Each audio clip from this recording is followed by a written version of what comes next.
происходит в мозгу. And it's a little bit about brain development that might seem not important. И может показаться, что эта информация не важна для развития головного мозга. But afterwards, I think you will see how it fits together and helps you tremendously in working with your kids. Но спустя какое-то время, я надеюсь, что вы поймете, как это поможет вам в работе с детьми. It's not just the theory. Это не просто теоретические знания. Okay, this is my best shot at drawing a brain and a head. Если вы не догадались, то это изображение головного мозга. Это все, что я могу выжать из себя. Okay, so for our purposes, we're going to look at 3 different parts of the brain. И нас интересуют сейчас 3 разных отдела головного мозга. Okay. So this part of our brain is the brain stem. То есть это головное основание головного мозга. Okay. Back here at the base of our neck.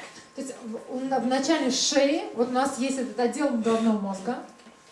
This part of our brain is fully developed when we're born. Этот отдел головного мозга полностью находится в состоянии развития, то есть он развит на момент рождения. This is the part of the brain that is responsible for all of our survival. Эта часть головного мозга отвечает за выживание организма. Our digestion, our breathing, our respiration. Система пищеварения, дыхательная система, дыхание. Our heartbeat, our organ functioning. Сердцебиение, функционирование внутренних органов. Okay. This part of the brain also is taking in all of the sensations around us. И именно этот отдел головного мозга собирает информацию из окружающей среды. So our bodies have 5 senses. У нас есть 5 систем чувств, да? That are always working. И они все время обрабатывают информацию и Even when we're собирают ее. sleeping. Даже когда мы спим. And they enter the brain through this. И именно входными воротами для информации является этот отдел мозга. And then they go up to this part of the brain, which is our limbic system. И эта информация передается в лимбическую систему. And there's one little organ in here called the amygdala. И одной из составных частей является амигдала или миндальное тело, миндалина. So the limbic system is responsible to take all this information and interpret it. Лимбическая система переводит, она эту информацию осознает. So it deals with our emotions, Она отвечает за эмоции, memory, a little bit of short-term memory, краткосрочную память, perception. за наше восприятие. And then it sends it up here. И она отправляет информацию в другой отдел головного мозга. To our frontal cortex. То есть на лобную долю. And this is the part of our brain that is responsible for organization.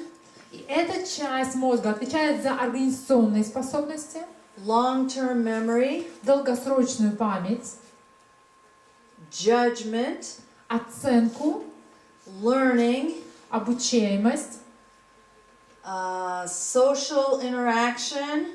взаимодействие с другими людьми, Judgment. Learning, social, and empathy is here. и сострадание. Okay. So all of these things that we want from our kids, И вот все, что мы хотели бы увидеть со стороны своих детей, judgment. We want them to make good judgments. например, мы хотим, чтобы они умели правильно оценивать ситуацию, чтобы у них были здравые суждения, So that they can learn from consequences. чтобы они научились из своих ошибок. Do any of you struggle with your kids not seeming to learn from their consequences? Вот как часто вы видите, что дети не могут учиться на собственных ошибках, из собственного опыта? Or is it only me?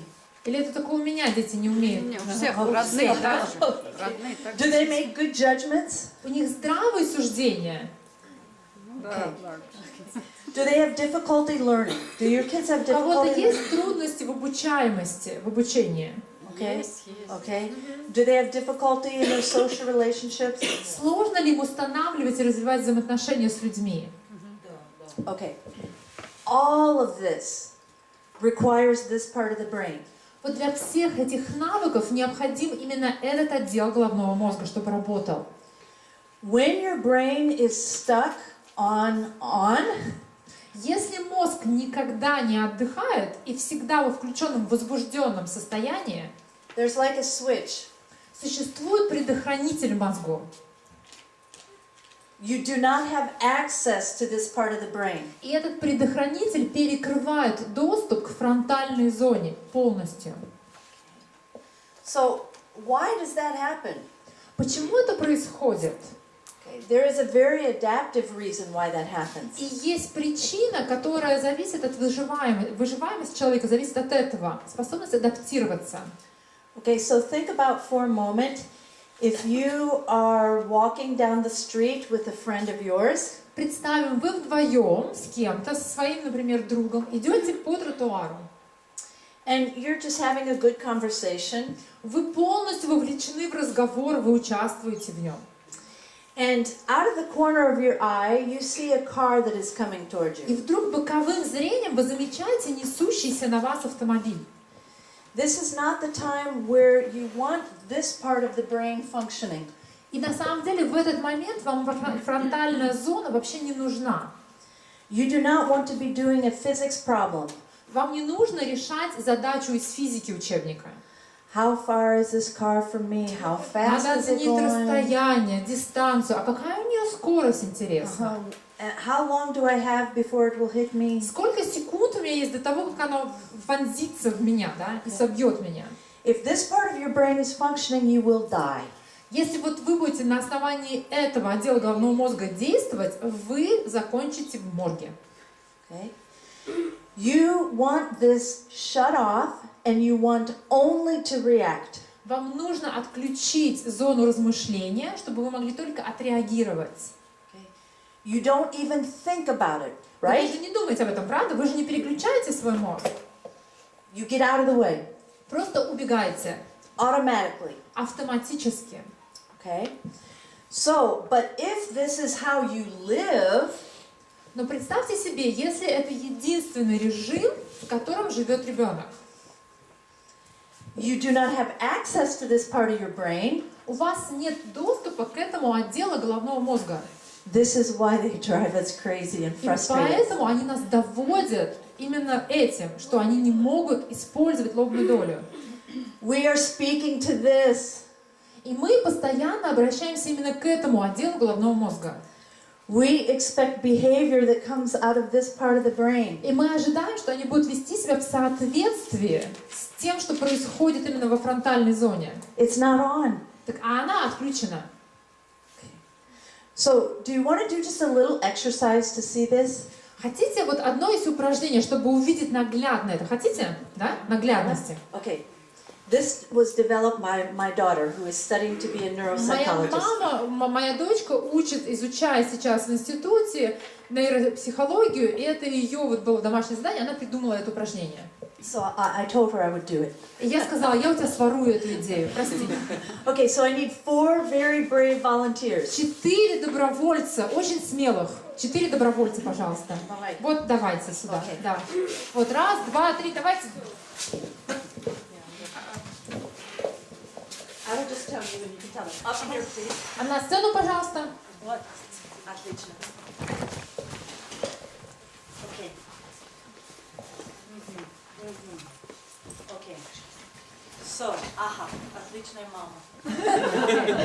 So this, he will be our brainstem.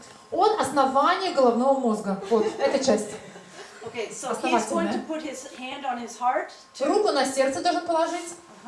And this will symbolize that he is responsible for all of the heart and functions. Он отвечает за жизнедеятельность сердца, за функции организма. And then he needs to go like this because he's also taking in all of the И второй у information. вас жест. Вот такой. Вы собираете информацию отовсюду информацию собираете. Yes. Okay, this she will be the limbic part of the Она brain. лимбическая система головного мозга. Okay, so she takes in all of the information. Она берет информацию, собранную организмом, Yeah, and she must interpret it. и она должна перевести ее каким-то образом. So we do one of two ways that we interpret Есть all of the два information. способа перевести информацию. Какие два способа? Either it's all good, we're okay, life is good. Есть два типа информации. Есть хорошая информация вот так, да, она позитивная. Okay, and if everything is okay, Если все хорошо, хорошая информация, oh, here is the frontal cortex. а вот у нас фронтальная часть коры головного мозга. So he can learn, he can do good judgment. I can tell he does very good judgment. Я знаю, что у вас есть здравые рассуждения, вы рассудительный человек.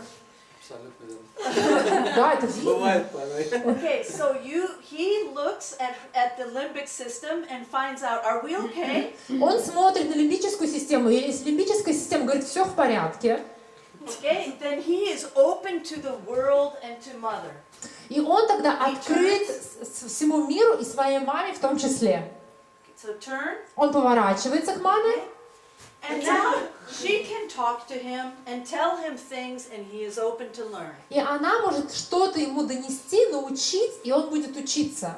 Okay, so here his brainstem, very Так, good. давайте. Отлично. The second Основание. way. Лимбическая система переводит. Okay, А, this is good. хорошо. You're okay, you turn, Вы поворачиваетесь, информацию поняли, поворачиваетесь и учитесь.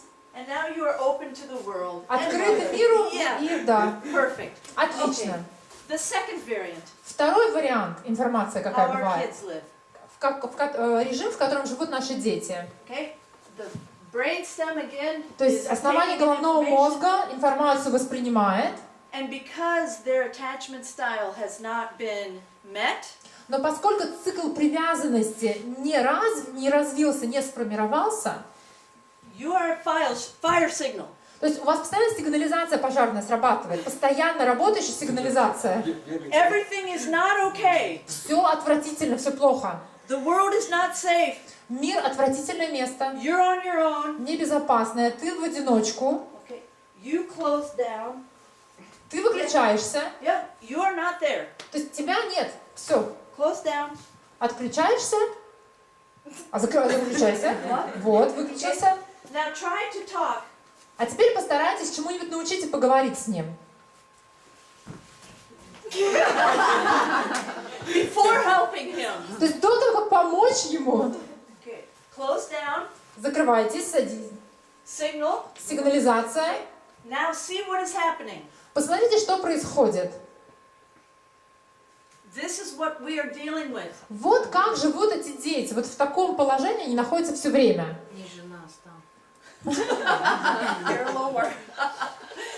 Okay, so can we see what is То happening? есть вы понимаете, что происходит в мозгу у ребенка, и может ли он чему-то научиться? Можно еще заново. Yes. Yes. This is what we're dealing with. То есть у них эта лимбическая система постоянно включенная сигнализация. Okay, thank you for Спасибо большое. Секундочку. А вот я чуть-чуть, можно я тоже порежиссирую, да? Вот смотрите, я собрал информацию, согласны со мной? Вот классно все. Вот увидел что-то яркое, что-то очень меня возбудившее. Я передаю. А вот он ничего. Он начинает что? Затухать. Все, он до него не доходит. А я продолжаю. Все, видите? Представьте, мы работаем, он ничего не получает, там вообще тишина. Правильно понимаю? Да, да, идеально, Ну, да. да. Вот в этом Это смысл да. был. Все. Это да. Отлично. Спасибо. Да, чуть режиссер. А можно вопрос? А у детей всегда вот лимбическая, ну вот она вот... Is it always fire alarm or does it sometimes У shut некоторых. down? We're going to learn how to quiet it. Вот мы научимся, как ее отключить у ребенка. Как она отключается, я вас научу. Yes, because where is that? No. Окей. So if we are only talking to the fire alarm, we understand why they are not responding to us. Представьте себе, вы обращаетесь к ребенку, а там пожарная сигнализация постоянно срабатывающая. И мы пытаемся чему-то научить, а он ничему научиться не может. They will not learn until we calm the amygdala down. То есть наша цель — это успокоить миндалину. Если мы ее выключим и успокоим, то ребенок сможет начать учиться. Only and if we calm the amygdala, can we turn this part of the brain on. Вот эта часть головного мозга включается только при одном условии, и только при одном условии. При отключенной амигдале или миндалине. Это единственное условие, которое снимает предохранитель. If you do not calm the amygdala, you're wasting your time. И вы зря тратите время, если вы не отключите амигдалу. That is the most important thing that I will say the entire 3 days. Вот за 3 дня это самая важная информация. Ваша цель — отключить амигдалу. Because until then, you are not dealing with the frontal cortex. You're not dealing with rational people. Потому что до тех пор вы не можете обращаться к рациональному человеку. Потому что рациональный человек включается только при включении лобной доли. Okay, 2 other things that I think are important based on the questions I asked you this morning. Сегодня с утра я задала вам вопросы. Вот две вещи, которые я хочу сказать в ответ на эти вопросы. And I just want to quickly mention these. Я просто быстренько их упомяну. All of us develop our perceptions based on our experiences. Наши убеждения основываются на жизненном опыте. Realize that experiences that we have actually create the structure and the chemistry of our brain. То, что мы переживаем, испытываем, оказывает непосредственное влияние на структуру мозга и биохимию мозга. For all of us, whatever perceptions that we have, that we develop, В течение жизни человек развиваются различные убеждения. this creates our expectations for how we move into the world. И это формирует ожидания от окружающего мира, как мы будем развиваться дальше. If I have the perception that the world is safe and that people are going to meet my needs, Например, одно из убеждений: если мир — это безопасное место, и мои нужды будут удовлетворяться, I will move into the world, into this space like you are nice people. и я в мир, окружающий меня, готова пойти, и я понимаю, что я ожидаю, что люди будут по отношению ко мне хорошими. My voice you will listen to. Вы будете прислушиваться к моему голосу. I'm safe, everything's okay. То есть, что бы я ни сказала, это безопасно, и мне не угрожает ничего. And you'll probably treat me right, Скорее всего, вы по справедливости со мной будете обращаться, which will simply verify my grid, my perception, и это, в свою очередь, сформирует другие убеждения. and it's a cycle. И вот этот цикл. On the other hand, if I am living like this with a fire alarm, Если я живу с постоянно работающей и включенной пожарной сигнализацией, and I live as if the world is not safe, если мое основное убеждение, что мир — это небезопасное и угрожающее мне место, nobody cares about me, никому нет дела до меня, my voice is not important, мой голос ни для кого не значит ничего, I move into the world in a very defensive posture. и я вступаю во взаимоотношения с окружающим миром, защищаясь уже сразу. I'm already expecting you to take advantage of me. Я ожидаю, что каждый воспользуется мной и будет меня использовать. I'm expecting you to not care about me. А я жду, что вы обо мне не будете заботиться. I expect that you don't even see me. И я ожидаю, что меня никто не увидит, я буду невидимкой. So how do I walk into the world? Каким образом мне установить взаимодействие с окружающим миром? Убрать установку вторую. В смысле, Научиться. Научиться. No, I'm scared, I'm mad. Я, представляете себе, мне всегда все страшно. Я в состоянии паники, мне страшно.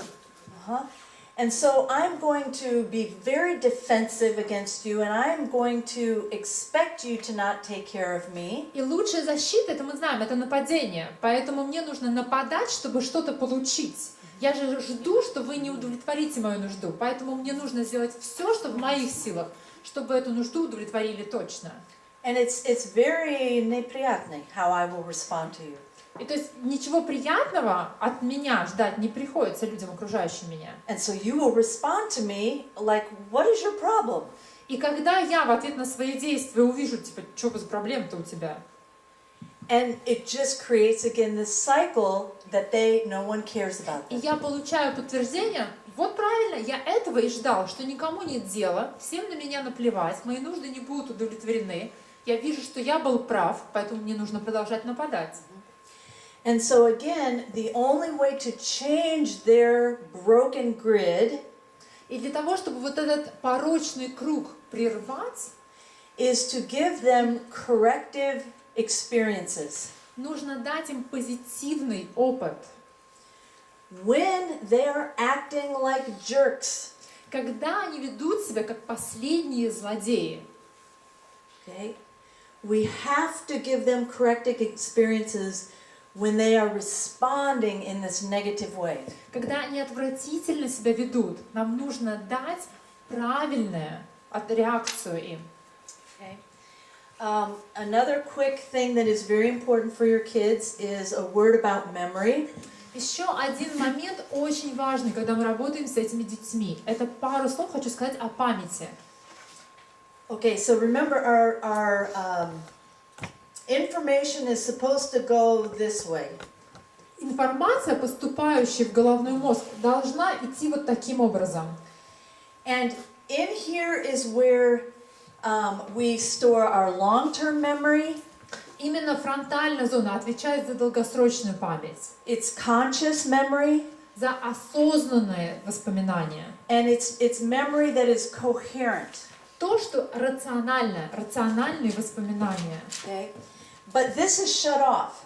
Но эта часть головного мозга, она отключена. So what happens to our kids' memories? Что происходит с воспоминаниями наших детей? It remains like puzzle pieces that don't connect together. Их воспоминания — это части пазла, которые друг к другу вообще не подходят.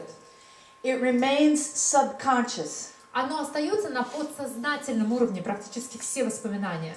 It remains in their bodies. Они остаются на уровне памяти тела. Okay? This is so interesting. Every single thing that we have ever experienced is a memory in our bodies. Вы должны понять очень важную вещь. Все, что мы когда-либо переживали в своей жизни, остается на уровне памяти тела, In our muscles, на уровне памяти мышц, in our brains, наших мозгов, нашего мозга and in our organs. и наших органов.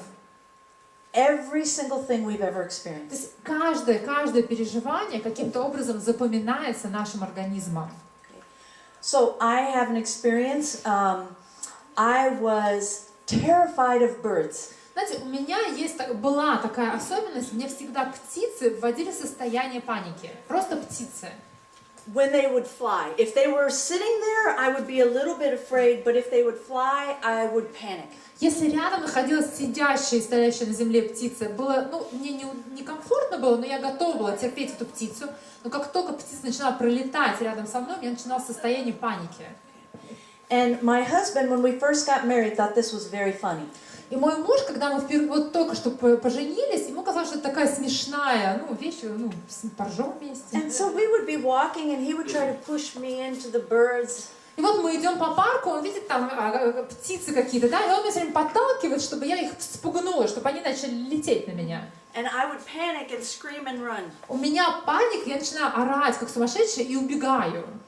And one day I was at a cafe with my 3 children and my husband. И я помню, мы что-то празднуем в кафе, сидим всей семьей, вот муж, мои 3 детей. Outdoors cafe. Мы сидим на улице, столик поставлен. And 3 my little children sitting across the table. Вот мои 3 ребеночка, еще маленьких, сидят вокруг стола напротив меня. And I could see by their eyes that they were up to something no good. И вдруг их по лицам вижу, что у них какая-то мысль закралась.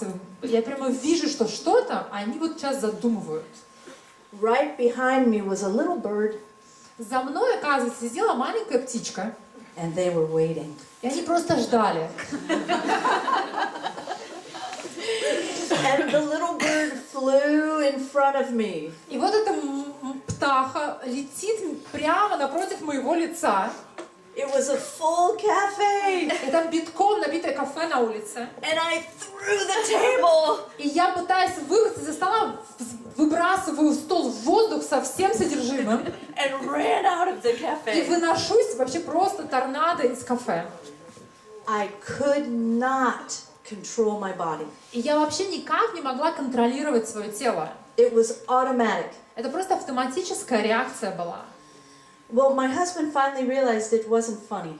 То есть в конце концов до мужа дошло, что это уже не смешно.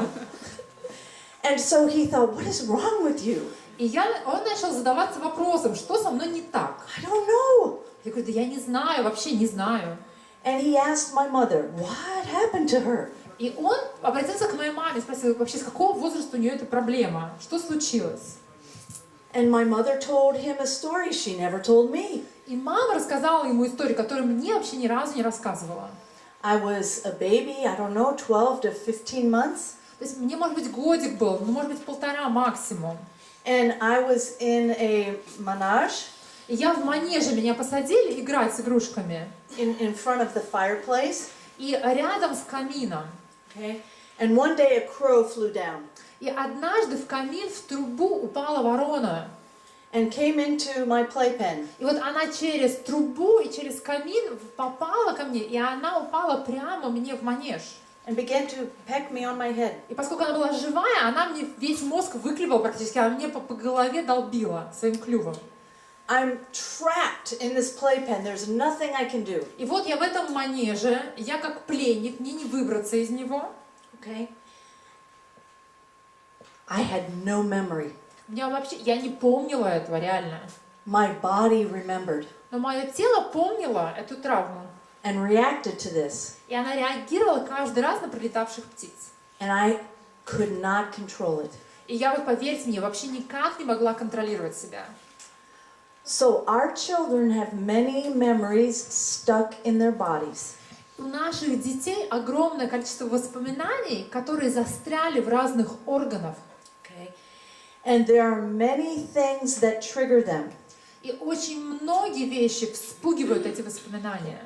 It can be a sight, Это может быть какой-то вид, it can be a color, это может быть цвет, it can be a smell, запах, it could be a flower, это может быть какой-то конкретный цветок, it could be a toy, это может игрушка быть, it could be a man or a woman, это может быть либо мужчина, либо женщина, it could be a beard, может быть борода, it could be a certain physical, the way that you stand, может быть какая-то поза тела, okay? It could be anything. это может быть все, что угодно. So you need to be aware of this and remember this. И вам очень важно это запомнить. And when they act a little crazy, when they just react out of nowhere, И если ребенок ведет себя совершенно иррационально, просто вот только что был спокойный, и какой-то взрыв у него непонятный, you need to remember this is what is happening. вам нужно просто запомнить, что в такой ситуации он будет себя так вести. Okay? And you can talk to them about, this is getting too long.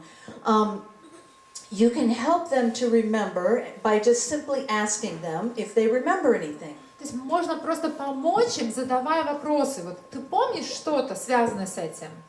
And maybe they will, maybe they won't. Иногда они скажут да, иногда нет. But as they work on remembering, things will come. Но так интересно, если они будут пробовать вспомнить что-то, воспоминания станут рациональными. But for our purposes, it's important to understand why they are acting irrational. Но очень важно нам самим понимать, почему наши дети ведут себя иррационально иногда. And you can tell them about this. И вы можете рассказать им даже эту идею. And even telling them about this will help them calm down. Для них успокаивающе подействует даже само по себе вот объяснение, почему это происходит с ними. Okay? And they will work on remembering and it will come. И постепенно память может вернуться, поэтому лучше всего стараться вспомнить. But we are talking about how to calm them down. На самом деле наша цель — это успокоить ребенка. And one of the very first ways that you can begin to calm your children down is to explain to them how the brain works. И один из способов — это объяснить ребенку вообще, как работает мозг человека. Because most of our kids carry with them a lot of shame. Потому что многие дети с огромным чувством вины живут. They know that something isn't right with them. Они понимают, что с ними что-то не так. And they feel that they're brain damaged or that they're completely damaged. И поскольку им говорили, они верят, что у них нет мозга, они тупые, они не умеют думать. And simply explaining this to them takes a lot of the shame off. И объяснив, вы заберете чувство вины. One of the psychologists' name is Dan Siegel. He has a very simple method to teach the children. У Дэна Сигала, одного из психологов, есть очень простой способ. You can use your fist, Используя кулак. and you say, "This is our brain. Вот это мозг, предположим. Here's the brain stem. Вот основание мозга. Here's the limbic system. Вот лимбическая система. And here's our frontal cortex." А вот наша фронтальная кора.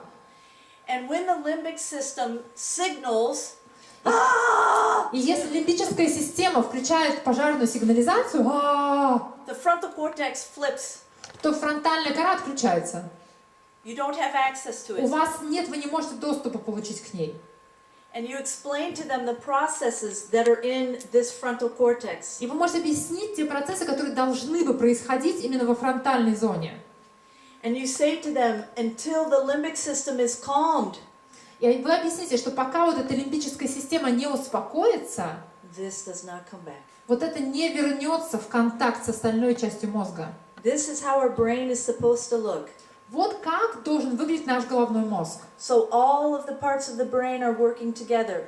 И все три части головного мозга должны вместе работать, сотрудничать. When your brain looks like this, you look crazy. И когда мозг ваш вот так вот выглядит, вы ведете себя как сумасшедшие. And you feel crazy. И вы чувствуете себя, как будто вы с ума сошли. It's a very simple way. Это очень простая иллюстрация. Okay? Okay. So you need to write this. The messages of felt safety. Что должен услышать ребенок, чтобы почувствовать себя в безопасности? Ребенок должен услышать несколько важных вещей. Okay. So, to calm the amygdala, our kids need to feel safe. Для того, чтобы отключить амигдалу, ребенок должен внутри почувствовать себя безопасно. So felt safety is not the same thing as you knowing they are safe. Ребенок должен почувствовать, что он в безопасности. И для него недостаточно, что вы знаете, что он в безопасности. Он должен внутри это почувствовать. It's very deep, it's primitive, it's in their body. То есть на уровне памяти тела, на таком примитивном уровне, он должен расслабиться, он должен почувствовать себя в безопасности. And it's all the messages that they would have received if their attachment cycle had been completed as designed. И это вот информация, которую они должны были бы усвоить и услышать, когда цикл привязанности формировался. То есть когда цикл привязанности работал раз за разом, они получали несколько сообщений важных для них. Okay, here are the messages that they should have received. Что должен был усвоить ребенок? I see you. Я вижу тебя. I hear you. Я слышу тебя. I will meet your needs. Я удовлетворю твою нужду. I will protect you. Я буду защищать тебя. I am here. You are not alone. Ты не один. And I will delight in you. Ты доставляешь мне радость.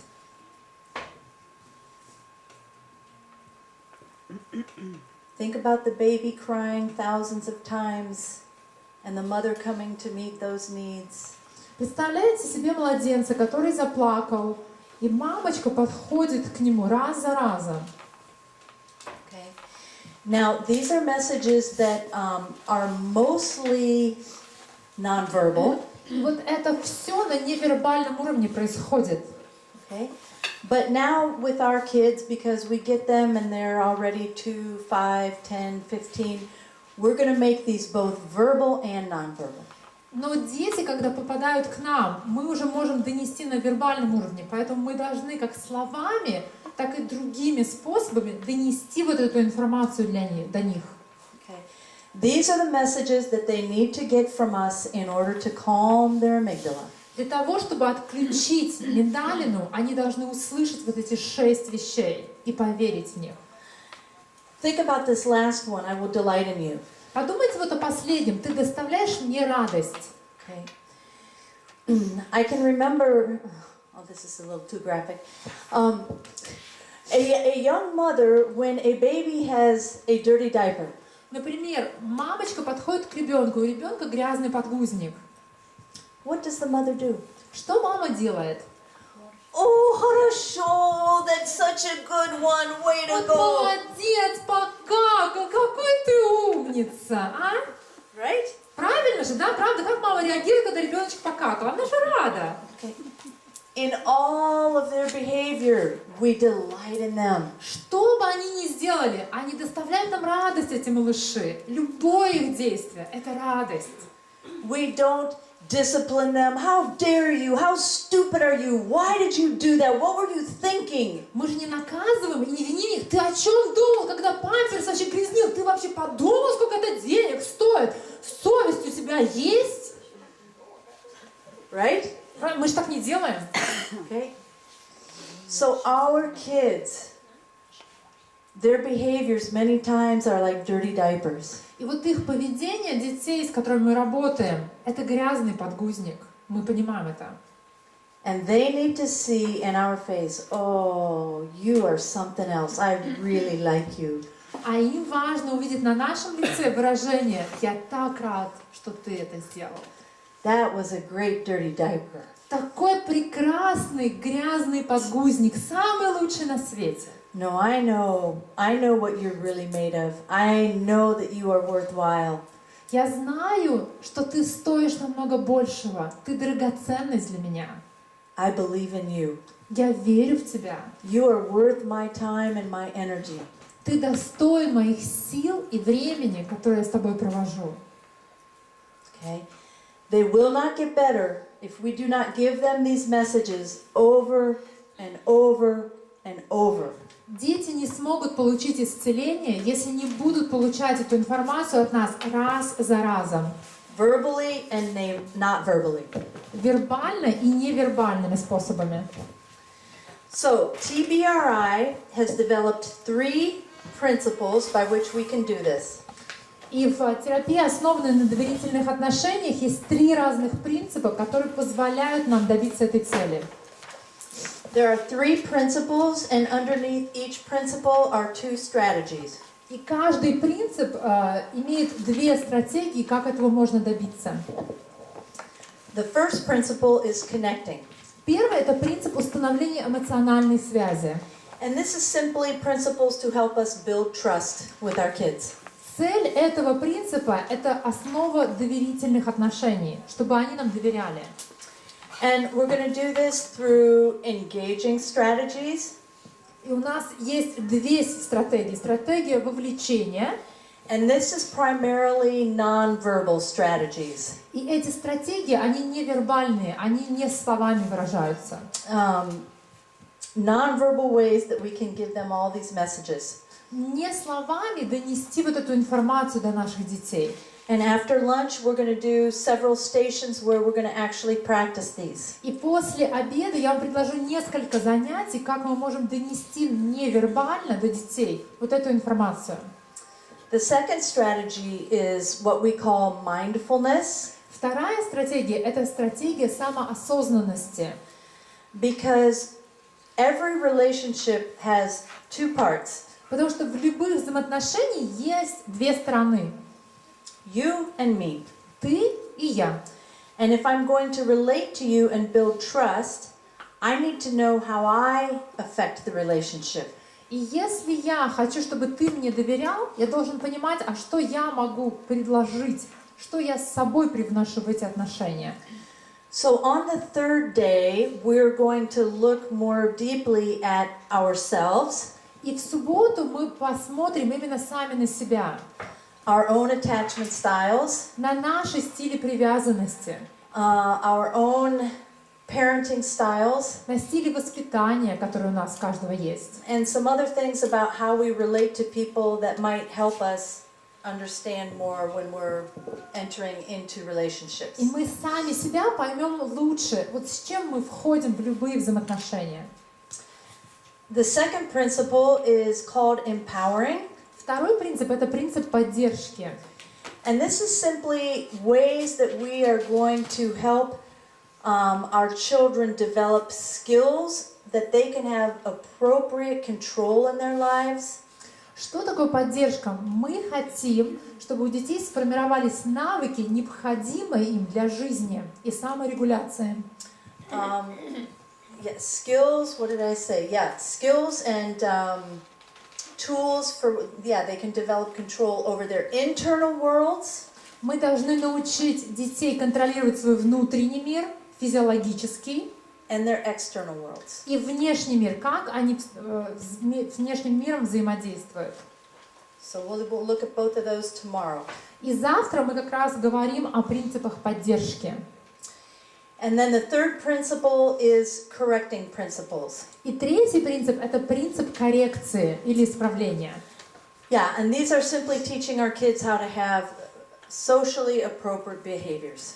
Это как научить ребенка вести себя соответствующим образом в общественных местах. And we're going to look at two different strategies here. И у нас две стратегии. We are going to look how to actually proactively correct our children. Сначала, как и проактивно, то есть до неправильного поведения, как научить правильно себя вести.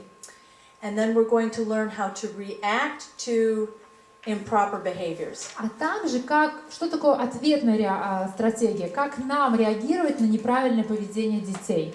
And very often we only think about responsive strategies. И чаще всего нам интереснее всего, да, как нам правильно отреагировать. They misbehave and we respond. То есть они плохо себя ведут, и мы реагируем на это плохое поведение.